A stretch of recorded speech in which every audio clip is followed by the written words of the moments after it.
जी पाठ प्रारंभ करिए। अथ मंत्रपाठः। ॐ सहनाववतु सहनौ भुनक्तु सह वीर्यं करवावहै तेजस्विनावधीतमस्तु मा विद्विषावहै। ॐ शान्तिः शान्तिः शान्तिः।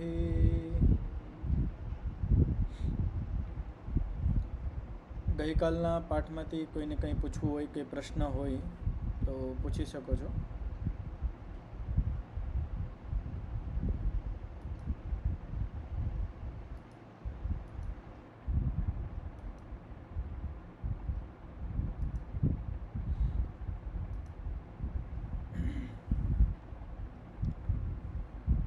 તો કાલે આપણે ચિત્તનું સ્વરૂપ શું હોય, ચિત્ત કેટલા હોય છે એના વિશે આપણે કાલે વાંચન કર્યું હતું. અને યોગ દર્શનનું એક સૂત્ર જેની અંદર જે સૂત્રને ભાષ્યની અંદર ચિત્તની સ્થિતિ શું છે, કઈ રીતે ચિત્ત કામ કરે છે એનું વર્ણન કરવામાં આવ્યું હતું. તો ચિત્ત કેવું હોય છે? દરેક વસ્તુ માટે એક એક ચિત્ત હોય કે એક ચિત્ત અનેક વસ્તુઓ માટે હોય? અથર્વ મુનિજી.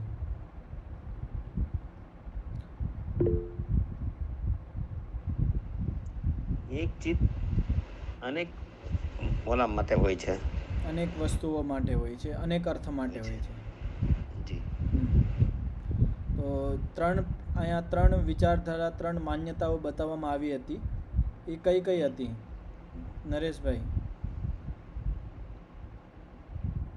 એક તો હતી કે જે વસ્તુ હોય એક વસ્તુ માટે અલગ અલગ ચિત્ત હોય છે, દરેક વસ્તુ માટે અલગ અલગ ચિત્ત હોય છે, અલગ અલગ ચિત્ત હોય છે, એવી એક માન્યતા હતી. બીજી એવી હતી કે પ્રત્યય માત્ર, એટલે કે ખાલી ચિત્તને ખાલી એલું શું કહેવાય, પ્રતિક રૂપ ચિત્ત હોય છે એમ.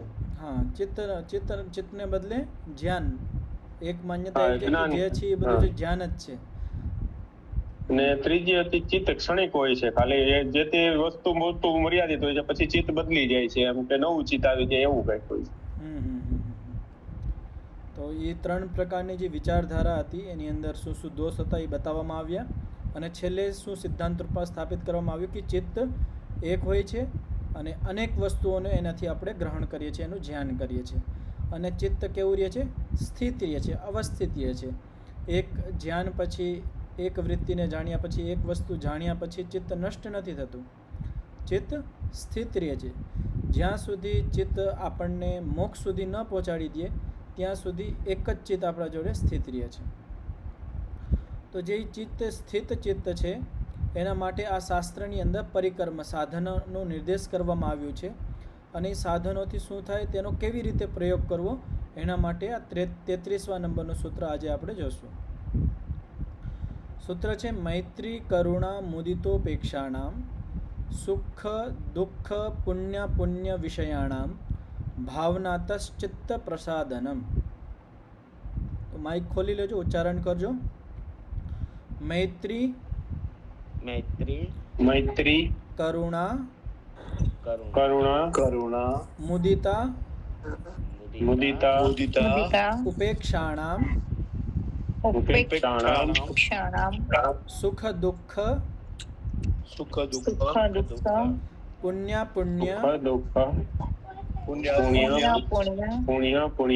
વિષયાણામ ભાવનાતસ ચિત્ત પ્રસાદનમ. ચિત્ત પ્રસાદનમ આવી ગયું, પણ પહેલા આગળ શું ગયું? ભાવનાતઃ શબ્દ છે, તો ભાવનાતસ ચિત્ત પ્રસાદનમ.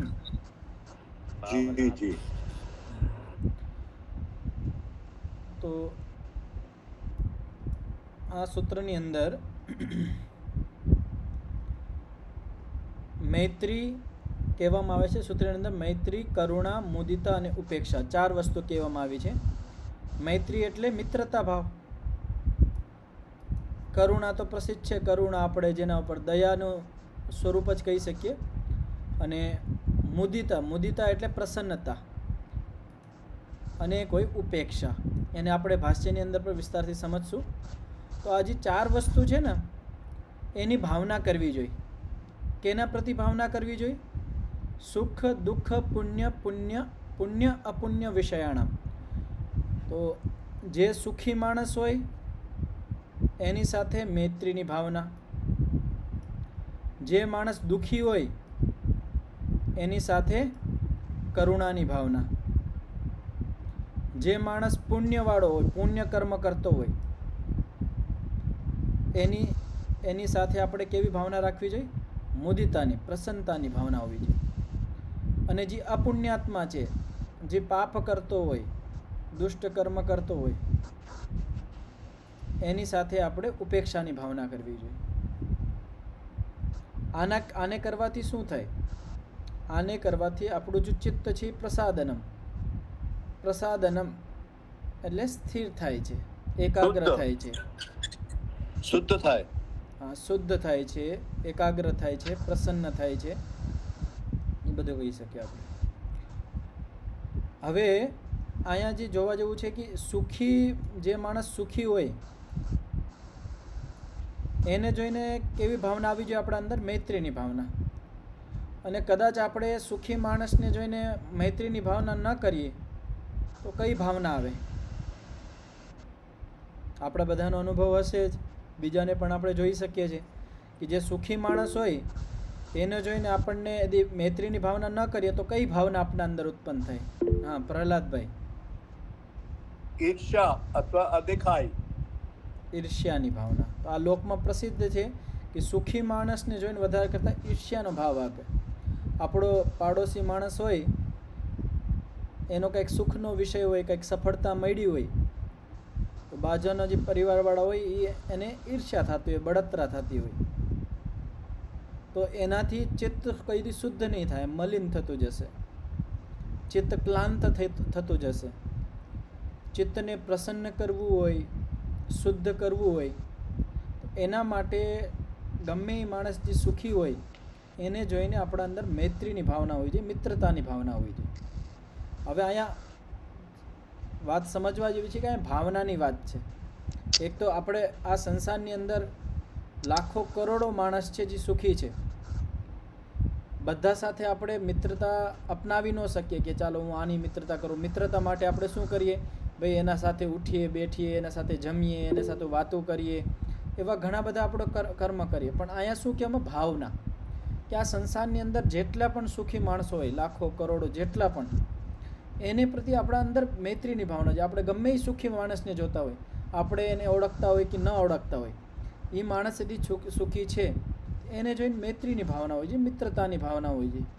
જ્યારે મિત્રતાની ભાવના આવે તો ત્યાં ઈર્ષ્યાનું ભાવનાનું સ્થાન નથી રહેતું, એનો અભાવ થઈ જાય છે.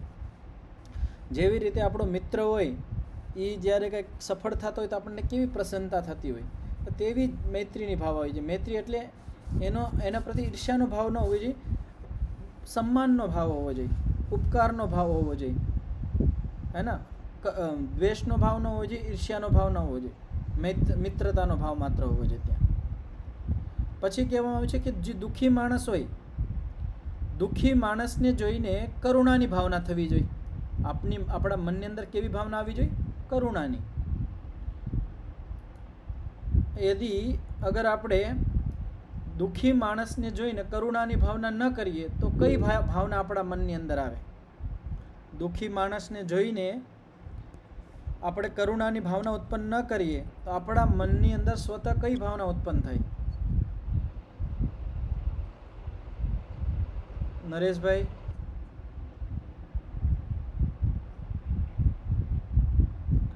નીતાબેન? એનાથી ધૃણા થાય. બીજું નીતાબેન?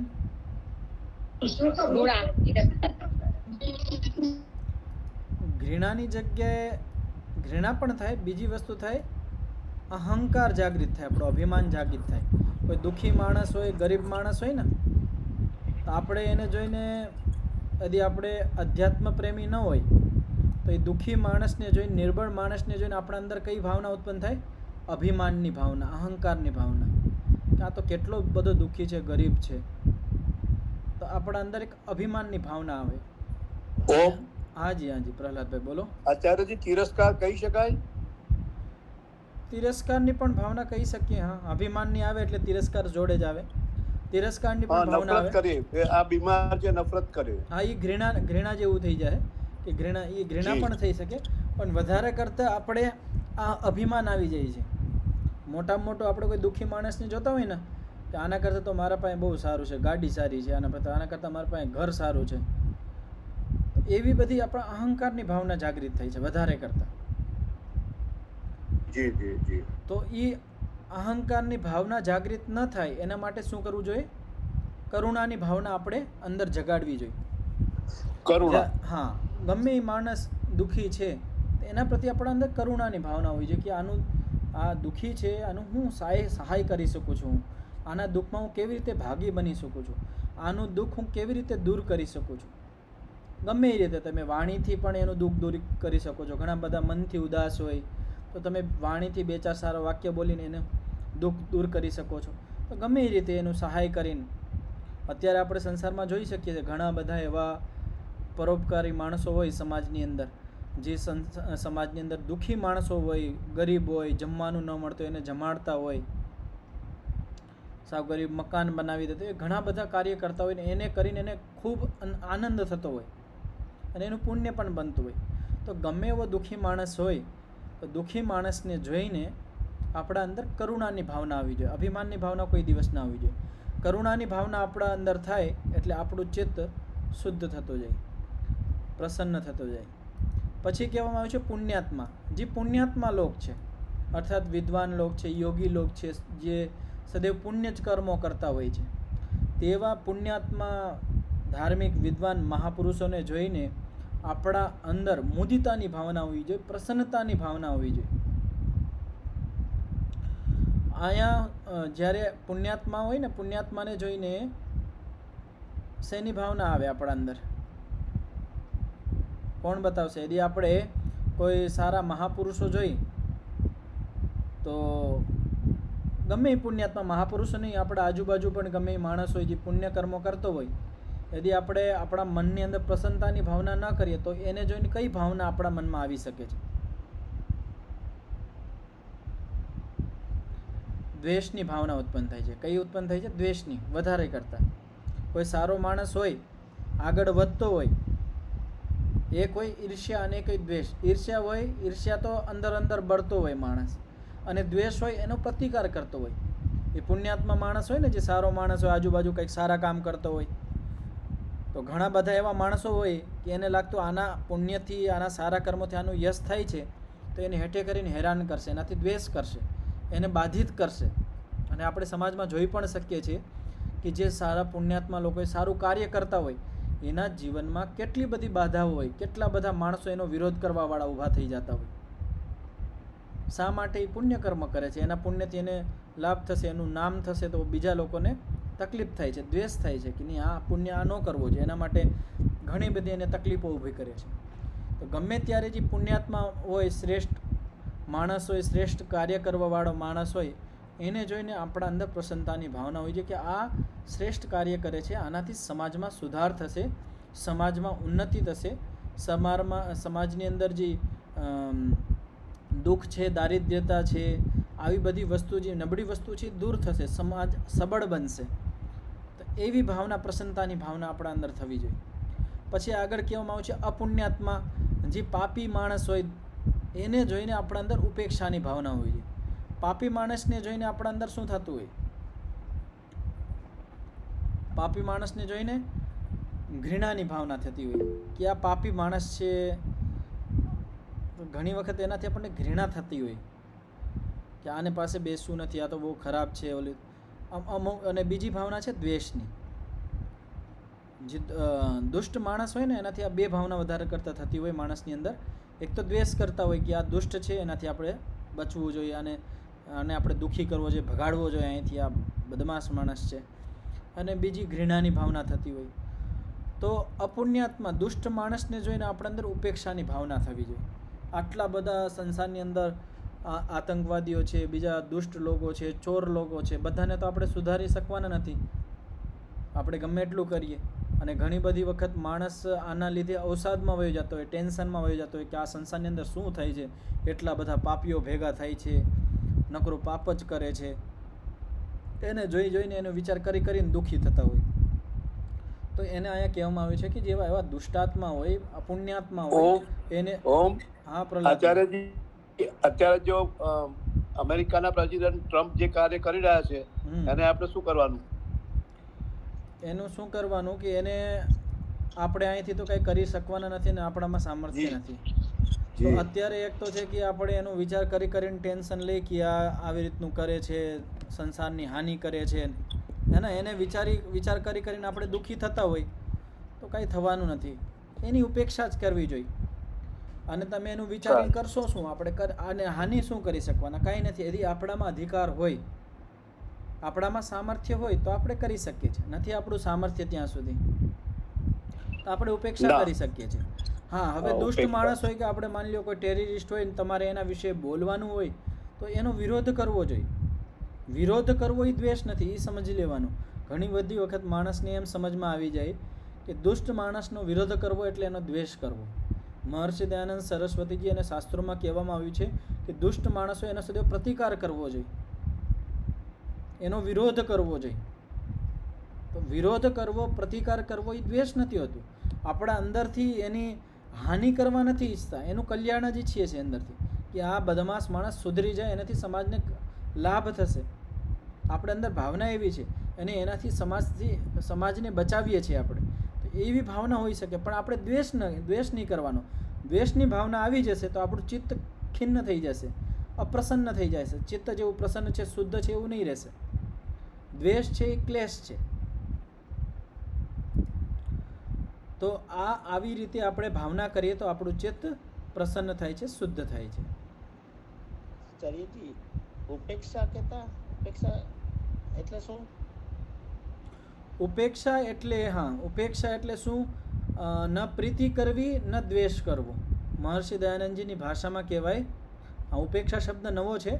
ઉપેક્ષા કરવી એટલે ન એ માણસથી, એ વસ્તુથી ન આપણે પ્રીતિ કરવી અને ન એનાથી દ્વેષ કરવો. બે વસ્તુ હોય ને. આપણે ઘણી બધી વખત આપણે સંસારમાં શું કરીએ છીએ? જે વસ્તુ સારી લાગે એની સાથે આપણે પ્રીતિ કરીએ છીએ, જોડાઈ જાય છે. જે વસ્તુ આપણને ખરાબ લાગે છે એનાથી આપણે દ્વેષ કરીએ છીએ, એને આપણે દૂર કરીએ છીએ. તો જે દુષ્ટાત્મા હોય, પુણ્યાત્મા હોય, એનાથી ઉપેક્ષા ભાવ રાખવાનો. નથી એનાથી પ્રીતિ કરવાની, નથી એનાથી એમ કહેવાય ને, નથી એનાથી દોસ્તી કરવાની, નથી એનાથી દુશ્મની કરવાની, નથી મિત્રતા કરવાની, નથી દુશ્મની કરવાની. ઉપેક્ષા ભાવ એ કંઈક કહેતો હોય. આપણે ઘણા બધા મહાપુરુષોનું જીવન જોઈ શકીએ છીએ. મહર્ષિ દયાનંદજી, બીજા ઘણા બધા દુષ્ટ લોક આવતા હોય, ગાડી દેતા હોય, કાંઈ કહેતા હોય, કાંઈ નથી કરતા. એ યોગી લોક, જે વિદ્વાન લોક કાંઈ નથી કરતા, સાંભળતા હોય. હા, એ હાથ ઉપાડશે તો એનું રક્ષણ કરશે. આત્મરક્ષા બધાનો અધિકાર છે. આત્મરક્ષા કરવું એનાથી દ્વેષ કરવા જેવું નથી. આત્મરક્ષા આપણો અધિકાર છે, કરવી જ જોઈએ દુષ્ટ માણસથી.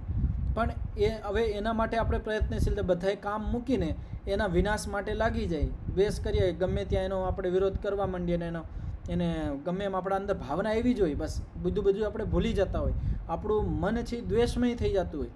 આવું ન થવું જોઈએ. તો જે દુષ્ટ માણસ છે એનાથી આપણે મિત્રતા કરીએ તોય આપણી હાનિ છે, અને આપણે દ્વેષ કરીએ તોય આપણી હાનિ છે. દાખલા તરીકે કોઈ ક્રૂર માણસ છે, દુષ્ટ માણસ છે, મિત્રતા આપણે એના સાથે કરીએ તો એ આપણો દુરુપયોગ કરશે, આપણું કામ નીકાળશે, ગમે એમ આપણને કહેશે કે આ કરી દે, ઓલું કરી દે. અને ઘણી બધી વખત માણસ બીકના હિસાબે કરતો હોય. આપણે જોઈ શકીએ છીએ સંસારમાં, જ્યારે કોઈ દુષ્ટ માણસ સાથે કોઈની મિત્રતા થઈ જાય છે ને, તો હવે એ જે કહે છે એ કરવું પડે છે. ન કરીએ તો પછી આપણે હાનિ કરશે. હવે બીજું ઉદાહરણ લઈ લઈએ. કોઈ બદમાશ માણસ છે, દુષ્ટ માણસ છે આપણી સોસાયટીની અંદર. હવે આપણે એને જોડે દ્વેષ કરીએ, દુશ્મની આપણે એના જોડે કરીએ તો પણ એ આપણી હાનિ કરી શકે છે, આપણને મારી શકે છે, આપણી હત્યા કરી શકે છે, કે આ તો મારો દુશ્મન છે. તો એના કરતાં શું કરવું? આવો જે દુષ્ટ માણસ છે એનાથી ઉપેક્ષા ભાવ રાખવાનો, દૂરી બનાવી રાખવાની આપણે. આ હોય ઉપેક્ષા ભાવ. ન પ્રીતિ કરવી અને ન દ્વેષ કરવો, એનું નામ ઉપેક્ષા ભાવ. હા નરેશભાઈ, તમારે કંઈ પૂછવું હતું? આચાર્યજી, આ આપણે ટૂંકમાં જે સિદ્ધાંત છે એ આપણે સાધકો માટે જ લાગુ પડશે ને, બાકી તો આ ઉપેક્ષા નામ ને ઈ જે પોતાના કર્મો એ પ્રમાણે ઈ પોતે કરી શકે ને? નહીં, આ સાધકો માટે નહીં, બધા માટે છે. હવે માની લ્યો જે માણસ, હું એ જ કહેતો હતો તમને કે એક રાજા છે, એક પોલીસ અધિકારી છે, એ દુષ્ટ માણસને દંડ આપે છે, એ એનાથી દ્વેષ નથી કરતો, એ એનું કાર્ય કરે છે પણ એનાથી દ્વેષ નથી કરતો, એનું કાર્ય છે બસ. ઉપેક્ષા ભાવ અહીંયા પણ છે એનાથી. એ અંદરથી એ જે બદમાશ માણસ છે એના દ્વેષ નથી હસતો, નથી એનાથી પ્રીતિ કરતો, એનું કાર્ય છે કે એને દંડ દેવો, એ દંડ દેવાનું કાર્ય કરે છે બસ. આ મનના ઉપર છે. ભાવનાનું કાર્ય ક્યાં છે એ વિચારો તમે. ભાવનાનું કાર્ય છે મન સાથે જોડાયેલું છે. આપણે ભાવના ક્યાં કરીએ? મનમાં કરીએ. અને ભાવનાનો જ ખેલ છે આ સંસારની અંદર. એક ઉદાહરણથી તમે સમજી શકો કે ભાવનાનું કેટલું મોટું સ્થાન છે. બે માણસ છે, બંને માણસે એક જ જગ્યાએ ગુરુકુળમાં 1 લાખ રૂપિયાનું દાન કર્યું. ધ્યાનથી સમજજો દાખલો. બંને દાન એક સમાન કર્યું છે, એક સમયે કર્યું છે, પણ બંનેની ભાવના અલગ અલગ છે, જુદી જુદી હોઈ શકે છે. એક માણસ છે એની ભાવના છે કે આ સમાજનું કાર્ય છે, એના શાસ્ત્રોનું અહીંયા રક્ષણ થાય છે, આ ઈશ્વરીય કાર્ય છે એટલે મારે દેવું જોઈએ. અને બીજો માણસ છે એની અંદર ભાવના છે કે અહીંયા હું દઈશ તો મારું નામ થશે કે આ માણસે અહીંયા 1 લાખ રૂપિયો આપ્યો છે. એક બીજી પણ ભાવના હોઈ શકે કે ભાઈ ત્યાગની ભાવના, સમર્પણની ભાવના, કે ઈશ્વરનું કાર્ય છે, ઈશ્વરે આપ્યું છે, ઈશ્વરને જ સમર્પિત છે, એવી પણ ભાવનાથી ઘણા બધા કરતા હોય. અને એ લોકો કહે કે ભાઈ અમારું નામ પણ નહીં લેતા. તો કાર્ય એક જ હોય છે, એની પાછળ ભાવના જુદી જુદી હોય ને ભાવના જ પ્રમાણે આપણને આપણું કર્માશે, પુણ્ય કર્માશે અને પાપ કર્માશે નિશ્ચિત થાય છે. એક જ કાર્ય મેં જ્યારે અમને તમને કીધું દાન દેવાનું જે કાર્ય છે એનાથી જ આપણે લઈ કે દાન દેવાનું કાર્ય છે એ આપણને બંધનમાં પણ નાખી શકે અને મુક્તિ બાજુ પણ લઈ જઈ શકે. यदि આપણે દાન દેવાનું કર્મ છે એ આપણે સકામ કર્યું છે. સકામ એટલે આપણે એનાથી યશની ઈચ્છા છે કે હું આ દાન કરું અને આનાથી યશ થાય.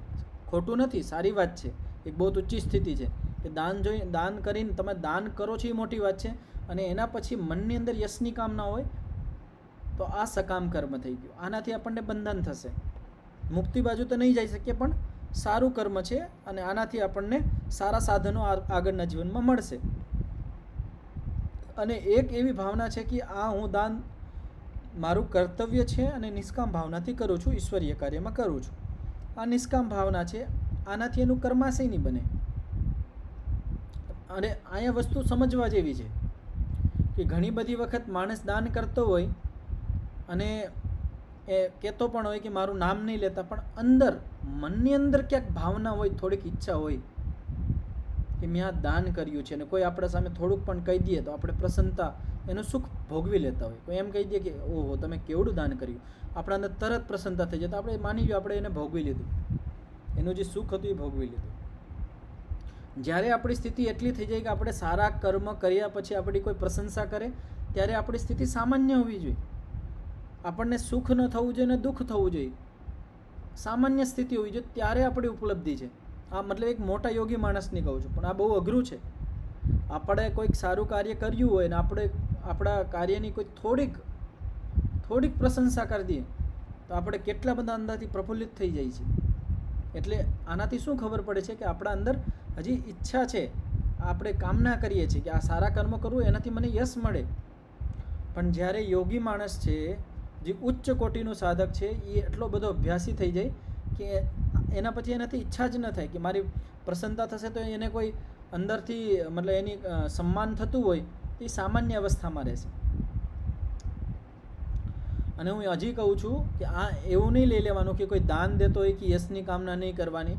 વેદાદી શાસ્ત્રોની અંદર યશની કામનાનું કીધું છે અને એ સારા પણ છે. એનાથી શું થશે, આપણે મોક્ષ માર્ગમાં જ આગળ વધશું. પણ કેવી રીતે? આપણને સારા સાધનો મળશે. કેવા સાધનો? આપણે આવતા જન્મોમાં સારી બુદ્ધિ મળશે, સારી ઇન્દ્રિયો મળશે, સારા માતા પિતા મળશે, સારા ગુરુજન મળશે, સારું વાતાવરણ મળશે. આ બધી ઉપલબ્ધિ આપણને મળશે અને આનો ઉપયોગ કરીને પછી આપણે મોક્ષ બાજુ વધી શકીએ. એક તો આ ક્રમ છે. પણ છેલ્લે આપણે અભ્યાસ તો એ જ કરવો પડશે કે આપણે ધીમે ધીમે કરીને આપણા જે કર્મો છે એ નિષ્કામ થઈ જવો જોઈએ. ભાવના છે એ બદલી જવી જોઈએ. નરેશભાઈ, સ્પષ્ટ થયું આ વાત? જી આચાર્યજી. એટલે ગમે એ કાર્ય આપણે કરતા હોય, આપણે કર્તવ્ય કરતા હોય એમાં સમજવાનું. 2-3 પ્રશ્નોનો જવાબ મળી છે. જી જી જી.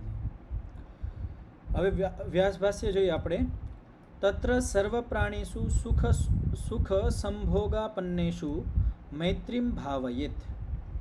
તો શું કહેવામાં આવ્યું છે? તત્ર, આ જે 4 પ્રકારની અહીંયા ભાવના કહેવામાં આવી છે તેમાંથી પહેલી ભાવનાનું વર્ણન કરવામાં આવે છે. સર્વ પ્રાણીષુ, આ સંસારની અંદર જેટલા પણ પ્રાણી છે, સુખ સંભોગાપન્નેષુ, જેને સુખની પ્રાપ્તિ, સુખ અને સુખને સાધનોની પ્રાપ્તિ થઈ છે, તેની સાથે મૈત્રીમ ભાવયેત, મિત્રતાની ભાવના કરવી જોઈએ. હવે ખાલી અહીંયા મનુષ્યની વાત નથી, સંસારની અંદર ગમે એ પ્રાણી હોય, ઘણા બધા પ્રાણી હોય ને, આપણે ઘણી બધી વખત માણસ વિચારતો હોય કે આ પ્રાણીઓને કેટલી મજા છે, કાંઈ ટેન્શન જ નથી. ને એક હું છું, મને આખો દી ટેન્શન જ હોય, અહીંયા જાઉં ત્યાં જાઉં, ઘરની ટેન્શન, કામની ટેન્શન, નોકરીની ટેન્શન, અને આ પ્રાણીઓ જો કેટલા મસ્ત છે, ખાઈ પીને મોજ કરે. તો ઘણી બધી વખત માણસ આ જોઈ જઈને દુઃખી થતો હોય. તો ગમે આ સંસારની અંદર ગમે પ્રસન્ન પ્રાણી હોય, બીજા પ્રાણીઓ, મનુષ્ય, ઇતર બીજા જે પ્રાણી છે એમાં પણ પ્રસન્નતા જોવા મળે છે, એ પણ દુઃખી થતા હોય. આપણે ગાયને જોઈ શકીએ છીએ, ગાય ઉપર આપણે હાથ ફેરીએ તો ગાય કેટલી પ્રસન્ન થતી હોય, અને જ્યાં ગાય કપાતી હોય ત્યાં તમે જો ગાયના આંખમાંથી આહુડા વહતા હોય. આપણે બીજા જીવોને પણ જોઈ શકીએ છીએ. તો જ્યારે ગમે એ પ્રાણી હોય આ સંસારનું, એ યદિ સુખી હોય તો એને જોઈને આપણા અંદર મિત્રતાની ભાવના સદૈવ ઉત્પન્ન થવી જોઈએ. તેનાથી આપણું ચિત્ત એકાગ્ર થાય છે, પ્રસન્ન થાય છે, શુદ્ધ થાય છે. દુઃખી તે શું કરુણામ. હવે આ બધું અહીંયા જોડી લેવાનું કે સર્વ પ્રાણીષુ દુઃખાપન્નેષુ, આ સંસારની અંદર જેટલા પ્રાણી છે જેને દુઃખ પ્રાપ્ત થયા છે, દુઃખી છે, તેની અંદર આપણે કેવી ભાવના કરવી જોઈએ? કરુણાની ભાવના થવી જોઈએ. એની અંદર આપણે ઈર્ષ્યાની કે દ્વેષની ભાવના ન આવવી જોઈએ, અભિમાનની ભાવના ન આવવી જોઈએ કે આ દુઃખી માણસ છે તો આ તો દુઃખી જ રહેવો જોઈએ, આના કરતાં તો આપણે સારા છીએ. અભિમાની તો આપણે ઘણા બધા ધનાઢ્ય માણસોને જોતા હોય, એ જ્યારે ગરીબ માણસને જોવે તેને એનો ચહેરો જોવો તમે. જે ખૂબ ધનાઢ્ય માણસ હોય ને, અને જ્યારે એ ગરીબ, હાજી હાજી, કરુણા કરતા દયા થાય ને. કરુણા એટલે દયા. કરુણા અને દયા, આમાં 2 વસ્તુ છે. કરુણા અને દયા બંને જુદી જુદી વસ્તુ છે. અમુક વિદ્વાનો બંને વસ્તુ એક માને છે અને અમુક વિદ્વાનો જુદી જુદી માને છે. એનું કારણ છે કે ઈશ્વરને દયાળુ અને કૃપાળુ બંને કહેવામાં આવ્યું છે. તેમાં થોડોક ફરક છે. શું ફરક છે હું કહું છું. દયાળુ એટલે ન્યાયપૂર્ણ વ્યવહાર, અને કૃપાળુ એટલે કાંઈ આધાર નથી, ડાયરેક્ટ કૃપા કરે છે. દાખલા તરીકે આપણે અહીંયા આપણા ઘરે કોઈ કામ કરતો હોય, કે સેવક માણસ હોય. હવે સેવક માણસ હોય અને એને આપણે બોનસ આપતા હોય, એક તો એની પગાર આપતા હોય અને એક એ બોનસ આપતા હોય, હે ને. તો આપણે કદાચ દયા કહી શકીએ કે ભાઈ એનો પગાર તો એનો અધિકાર છે અને આપણે બોનસ કરીએ છીએ, એના પર દયા કરીએ છીએ. એ જેટલું એનું કરે છે એનાથી થોડુંક આપણે વધારે દઈએ છીએ.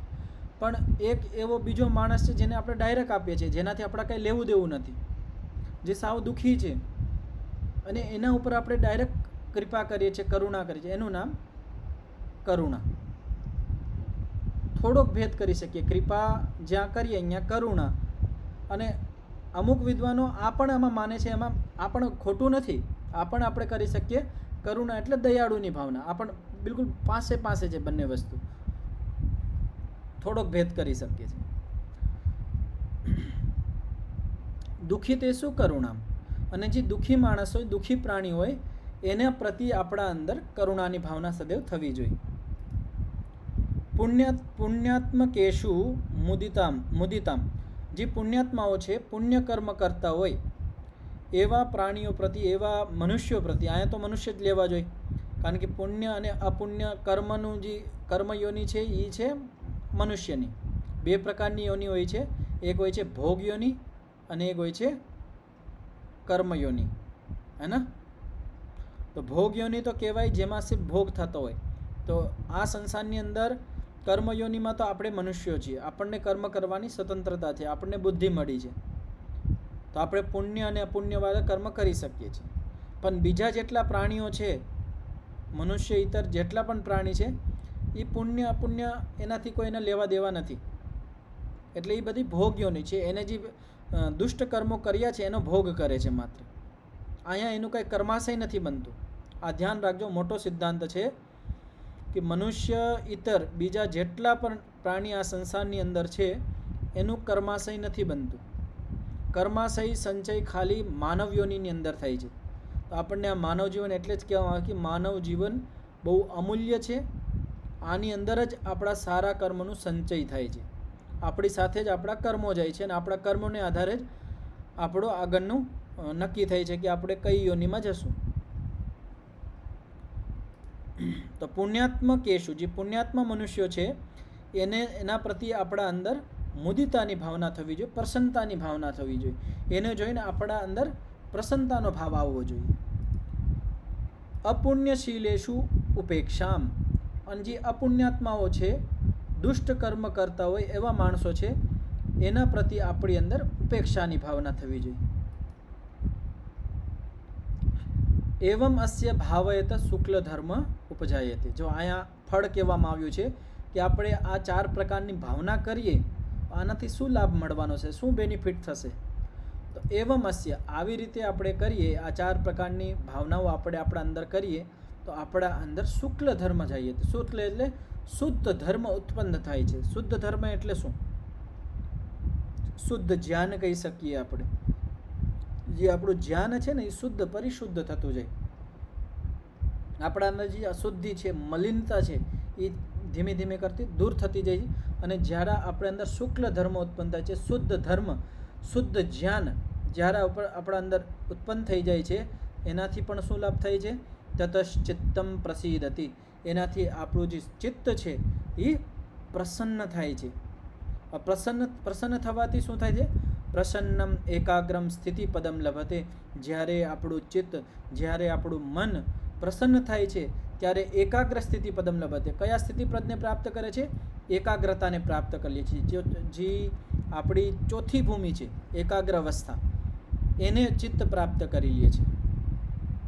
તો કાર્યકારણ સંબંધ છે. જો અહીંથી લઈને અહીંયા સુધી કાર્યકારણ સંબંધ કઈ રીતનો છે, એક વખત પાછો હું બોલું છું કે આપણે 4 પ્રકારના પ્રાણીઓથી, મનુષ્યોથી આપણે 4 પ્રકારની ભાવના કરીએ.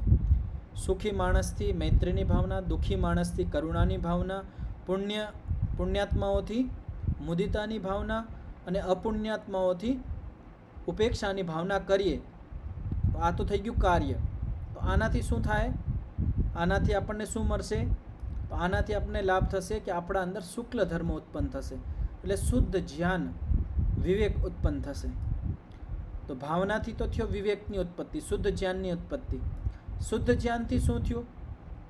તો ભલે તતશ્ચ ચિત્તમ પ્રસિદ્ધતિ. જ્યારે આપણું મનની અંદર, આપણા ચિત્તની અંદર શુદ્ધ જ્ઞાન હોય તો આપણું ચિત્ત પ્રસન્ન હોય. ચિત્ત પ્રસન્ન હોય તો શું થાય? તો જ્યારે બોલે ચિત્ત પ્રસન્ન હોય તો એકાગ્ર સ્થિતિ પદમ લભતે. જ્યારે આપણું ચિત્ત પ્રસન્ન હોય તો એ જલ્દી એકાગ્રતાને પ્રાપ્ત કરી લે છે.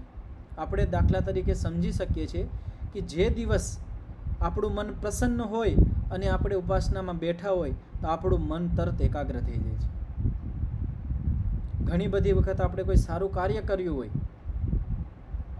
કોઈ ગરીબ માણસને આપણે સહાય કરી હોય, કોઈ વિદ્વાનની આપણે સહાય કરી હોય, આપણે શારીરિક સહાય કરી હોય, માનસિક, તન મન ધનથી ગમે એ રીતે આપણે બીજાનો ઉપકાર કર્યો હોય અને એનાથી જે આપણા અંદર પ્રસન્નતા હોય ને, એનાથી જે આનંદ થતો હોય ચિત્તની અંદર, અને પછી આપણે ત્યારે ધ્યાનમાં, ઉપાસનામાં બેસીએ તો આપણું ચિત્ત એકદમ પ્રસન્ન અને એકાગ્ર થઈ જાય છે. અને આના વિરુદ્ધ આપણે વિચાર કરીને જોઈએ કે જે મૈત્રીની જગ્યાએ આપણે ઊંધી ભાવના કરીએ, મિત્રતાની જગ્યાએ શત્રુતાની ભાવના કરીએ, કદાચ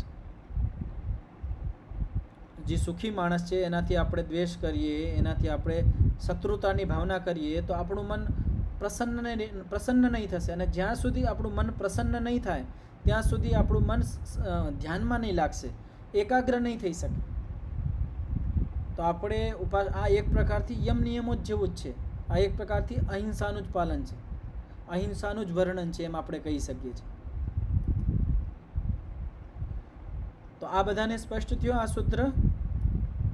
આમાં કોઈને કંઈ પૂછવું હોય તો પૂછી શકો છો. બહુ વિશેષ સૂત્ર છે અને આનો અભ્યાસ કરજો જીવનમાં જેટલો થઈ શકે. આપણે કે આપણે ગમે એને જોતા હોય આપણા જીવનમાં, આપણા વ્યવહારમાં, આપણે જેના જોડે આપણે જોડાયેલા હોય એની સાથે આપણે કેવી ભાવના રાખવી જોઈએ, આપણા મનની અંદર એને જોઈને કેવા વિચારો, કેવી ભાવના થવી જોઈએ, એવું અહીંયા કહેવામાં આવ્યું છે. અને આ બહુ મોટી આ જ વસ્તુ આપણે આખા દિવસમાં વ્યવહારમાં કરતા હોય.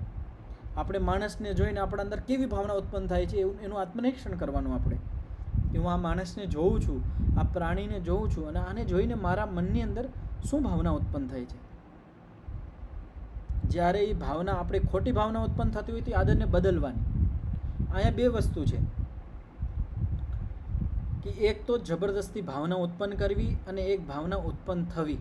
આ ધ્યાનથી સમજજો કે જે સુખી માણસ છે, સુખી માણસને જોઈને મૈત્રીની ભાવના કરવી અને મૈત્રીની ભાવના થવી બે વસ્તુ છે.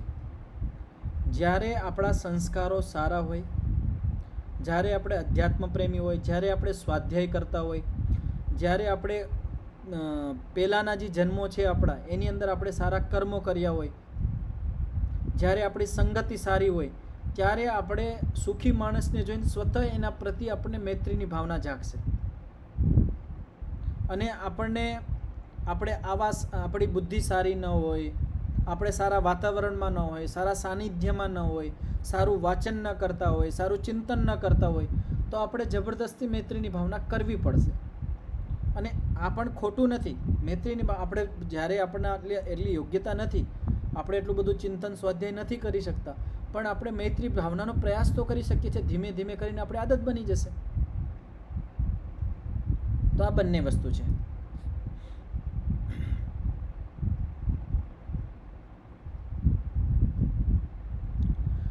હવે હજી એક સૂત્ર આગળનું બતાવવામાં આવે છે જેનાથી આપણે જે આપણું ચિત્ત છે એને એકાગ્ર કરી શકીએ છીએ. એના માટે સૂત્ર છે પ્રચ્છર્દન વિધારણાભ્યામ વા પ્રાણસ્ય. તો માઇક ખોલી લેજો, ઉચ્ચારણ કરજો. પ્રચ્છર્દન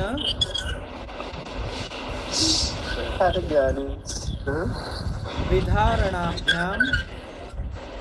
प्लीज आचार्य जी दोबारा बताइए, क्या चला गया वो? प्रच्छर्दन विधारणाभ्याम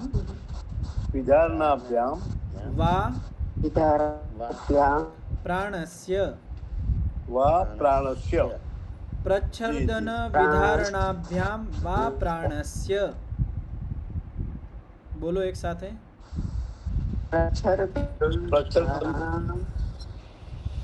विचारणाभ्याम वा प्राणस्य. તો આની અંદર શું કહેવાય? પ્રચ્છર્દન એટલે શું હોય? પ્રચ્છર્દન એટલે નાસિકાથી, આપણા નાકથી આપણે શ્વાસને બહાર છોડી દેવો, એનું નામ છે પ્રચ્છર્દન. વિધારણ એટલે શું? એટલે પ્રાણને રોકવા, પ્રાણાયામ. વિધારણ એટલે પ્રાણાયામ. તો શ્વાસને બહાર છોડવો અને તેને બહાર રોકવો, આ બે ક્રિયાથી શું થાય છે? આપણું જે ચિત્ત છે, મન છે, એ એકાગ્ર થાય છે. આનું આપણે ભાષ્ય જોઈએ. વ્યાસ ભાષ્ય છે આનું. કોષ્ઠ્યસ્ય વાયોર નાસિકા પુટાભ્યામ પ્રયત્ન વિશેષાદ વમનમ પ્રચ્છર્દનમ. પ્રચ્છર્દનને અહીંયા ખોલવામાં આવે છે. કોષ્ઠ્યસ્ય, કોષ્ઠ શું હોય? કોષ્ઠ એટલે આપણે જે ફેફડા, કોઠી, આપણા ફેફડા જે આપણી કોઠી છે, જે આપણે પ્રાણ ભરીએ છીએ.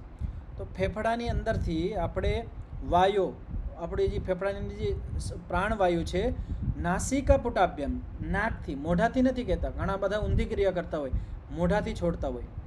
જ્યારે આપણે વ્યાયામ અને પ્રાણાયામ કરતા હોય કે આસન કરતા હોય ત્યારે કોઈ દિવસ મોઢાથી શ્વાસ નહીં લેવાનો ને મોઢાથી શ્વાસ નહીં છોડવાનો, નાસિકાથી જ શ્વાસ છોડવાનો ને લેવાનો. કદાચ આપણને બહુ વધારે શરદી ને એવું થઈ ગયું હોય, આવી સ્થિતિમાં વ્યાયામ નહીં કરવાનો. અને વ્યાયામ કરી શકો થોડો ઘણો મોઢાથી શ્વાસ લઈ લીધો, વાત જુદી છે. પણ જ્યારે આપણે બીમાર હોય, શરદી હોય તો હાવ થોડો ઘણો આપણે વ્યાયામ કરવાનો, પ્રાણાયામથી બચવાનું. પ્રાણાયામ એટલે થોડી ઘણી શરદી હોય તો આપણે કરી શકીએ છીએ, શ્વાસ આપણે નાક સાફ કરીને આપણે પ્રાણાયામ પણ કરી શકીએ છીએ.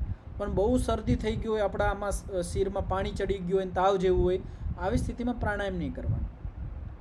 એક તો ઘણા બધા આપણે સમાજમાં જોઈ શકીએ છીએ ખોટી ક્રિયાઓ કરાવતા હોય કે મોઢાથી શ્વાસની ક્રિયા કરાવતા હોય, તો કોઈ દિવસ મોઢાથી શ્વસન ક્રિયા ન થતી હોય, શ્વાસની ક્રિયા માટે આપણે નાક આપ્યું છે. અહીંયા શું કહેવામાં, કોષ્ઠ્યસ્ય વાયો નાસિકા પુટાભ્યામ પ્રયત્ન વિશેષાત. પ્રયત્ન વિશેષથી નાસિકાથી જે આપણા કોષ્ઠની, આપણા ફેફડાની અંદર જે વાયુ છે એને પ્રયત્ન વિશેષથી બહાર છોડી દેવું. કેવી રીતે છોડવું? વમન એટલે શું? ઉલટી.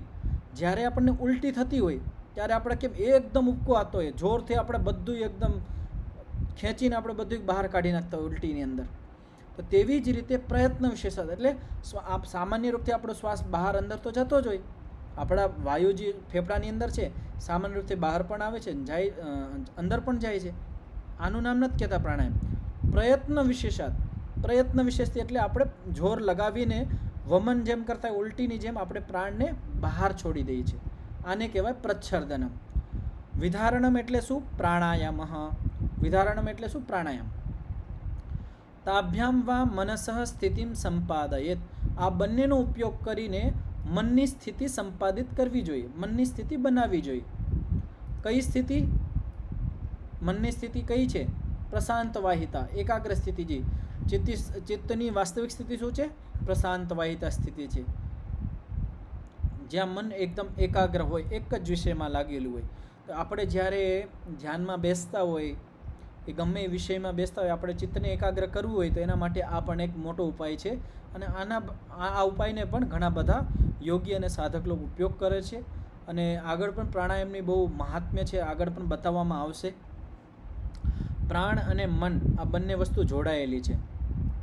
આપણે અનુભવ કરી શકીએ કે આપણું મન ખિન્ન હોય તો આપણા પ્રાણ પણ ખિન્ન થઈ જાય, પ્રાણ પણ આગળ પાછળ થઈ જાય, એની ગતિ વધી જાય. અને આપણું મન શાંત હોય તો આપણા પ્રાણ પણ સ્થિર હાલતા હોય. તો તેવી જ રીતે અહીંયા બતાવવામાં આવે છે કે આપણે પ્રાણને કંટ્રોલમાં કરીએ ને, પ્રાણને વશમાં કરી લઈ તો આપણું મન પણ કંટ્રોલમાં આવે છે. આગળ તો એટલું બધું કહેવામાં આવ્યું છે કે પ્રાણાયામથી ચિત્તના ઉપર જે આવરણ છે અજ્ઞાનનું એ દૂર થાય છે અને આપણી ઇન્દ્રિયોમાં નિયંત્રણ થાય છે. આપણી ઇન્દ્રિય એટલી બધી ચંચળ હોય કે આપણને ખબર છે સત્ય શું છે, કે આપણે ઇન્દ્રિયને નિયંત્રણ કરવો જોઈએ, આ બધી ખબર છે, પણ આપણે કરી શકતા ન હોય. આપણા સંસ્કારો એવા હોય, આપણું આજુબાજુનું વાતાવરણ બધું એવું હોય, આપણા આલંબનો બધા એવા હોય કે આપણે ઈચ્છતા હોય કે આ બધી ઇન્દ્રિયો મારા કંટ્રોલમાં રહીએ, મારા નિયંત્રણમાં રહીએ, છતાં પણ નથી રહેતી. તો આવી સ્થિતિમાં શું કરવાનું? પ્રાણાયામનો અભ્યાસ કરવાનો. અને આપણે પ્રાણને વશમાં કરી લેશું તો આપણે મનને વશમાં કરી લેશું, અને મનને વશમાં કરી લેશું તો આપણે ઇન્દ્રિયોને પણ વશમાં કરી લેશું. પ્રાણાયામને પરમ તપ કહેવામાં આવ્યું છે. આગળ આવશે સૂત્ર. પ્રાણાયામ એટલે પરમ તપ. એક તો હોય તપ, અને જેની આગળ પરમ વિશેષણ લાગી જાય એટલે ઉચ્ચ કોટીનું. તો પ્રાણાયામને શું કહેવામાં આવે? પરમ તપ કહેવામાં આવ્યું છે. જી નરેશભાઈ.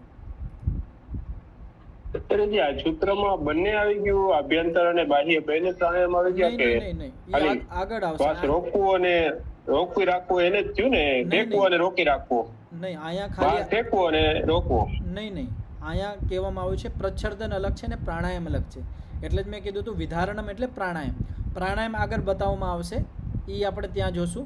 અને આ પ્રચ્છર્દન ખાલી શ્વાસને જોરથી બહાર ફેંકવો, રોકવાનું વાત નથી. અહીંયા શ્વાસને બહાર છોડી દેવું, આનાથી પણ મન એકાગ્ર થાય છે. સ્વામી સત્યપતિજી હતા, એ ઘણી બધી વખત કરતા.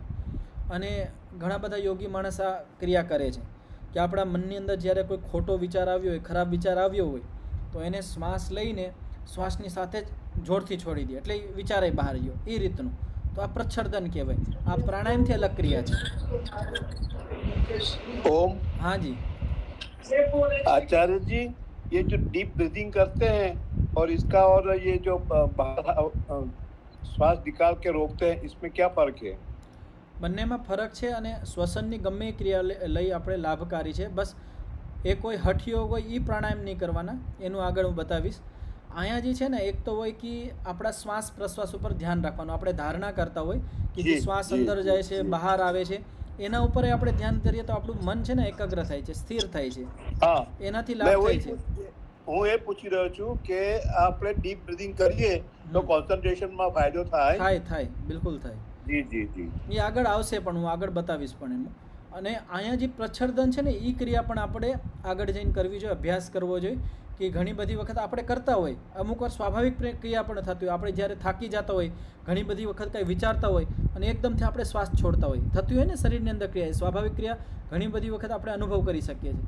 થાકી ગયા હોય, કંઈક વિચારતા હોય, એકદમ શ્વાસ છોડીને પછી આપણે નવું અનુભવ કરતા હોય.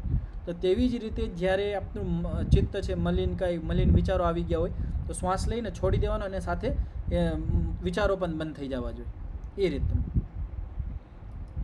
તો આજે આટલું જ રાખીએ. આગળનો સૂત્ર કાલે આપણે જોશું. ઓમ. હા જી પ્રહલાદભાઈ. જેમ જેમ ઉંમર થાય તેમ તેમ શારીરિક ક્ષમતા ઘટતી હોય ત્યારે પ્રાણાયામ નથી કરી શકાતા, ત્યારે ડીપ બ્રીથિંગ કરવામાં આવે છે. નહીં એવું નથી. આ મતલબ મારા હિસાબે ખોટી માન્યતા છે. ઘણા બધા જે મોટા સાધકો હોય, યોગી હોય ને, એ પણ પ્રાણાયામ કરતા હોય, પણ પ્રાણાયામની વિધિ આવડવી જોઈએ. આગળ આવશે કઈ રીતે કરવાની. પ્રાણાયામથી તમે વિરુદ્ધ છો, તમને તમારું આયુ વધશે જ. પ્રાણાયામથી આયુષ વધશે. પ્રાણાયામનું આગળ આવશે ત્યાં હજી આપણે વિચાર કરશું આના ઉપર. જી જી, ધન્યવાદ.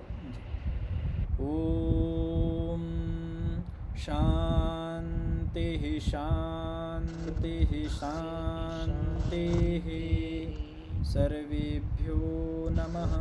બધાને સાદર નમસ્તેજી.